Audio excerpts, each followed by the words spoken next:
Picture this. You're strolling through a bustling 17th century Dutch marketplace. Merchants hawk their wares, fishermen peddle the day's catch, and in one spirited corner, feverish bidding is underway. But they're not bidding on gold, jewels, or fine art. No, they're after tulip bulbs. Welcome to the wild world of the Tulip Mania, a time when fortunes were made and lost over flowers. The tulip wasn't a native to the Netherlands. Originally found in the Pamir and Tian Shan mountain ranges in Central Asia, tulips were introduced to Europe in the late 16th century, courtesy of the Ottoman Empire. By the early 17th century, they had arrived in the Netherlands and rapidly became a status symbol for the Dutch elite. Those vibrantly colored, uniquely patterned petals made tulips the must-have item for every posh garden.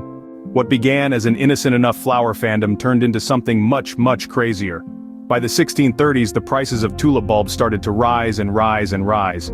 You see, a virus, ironically, caused the most sought-after tulip patterns, a mosaic of vivid flames and feathers on the petals. These broken tulips were both rare and sterile, so they couldn't reproduce on their own. This scarcity, combined with the Dutch elite's ever-growing desire for these beauties, created the perfect storm for an economic bubble. Soon, everyone wanted in on the tulip trade. And it wasn't just the elite.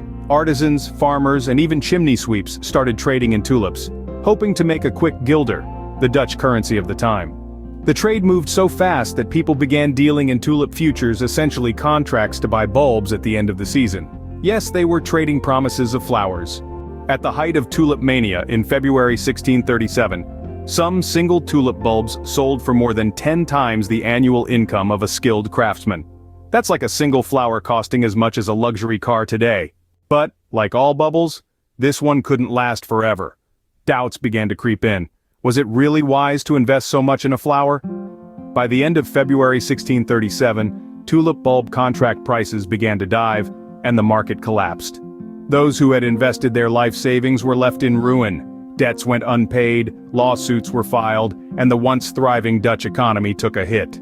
The Dutch government tried to intervene by offering to honor contracts at 10% of their face value, but the damage was done. The tulip's once exalted status wilted, and the bulbs returned to being what they always should have been, pretty flowers to decorate gardens.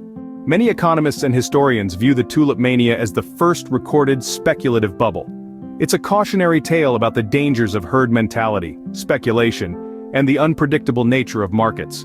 Charles Mackay, in his seminal work, Extraordinary Popular Delusions and the Madness of Crowds, summed it up best. Men, it has been well said, think in herds. It will be seen that they go mad in herds, while they only recover their senses slowly, and one by one.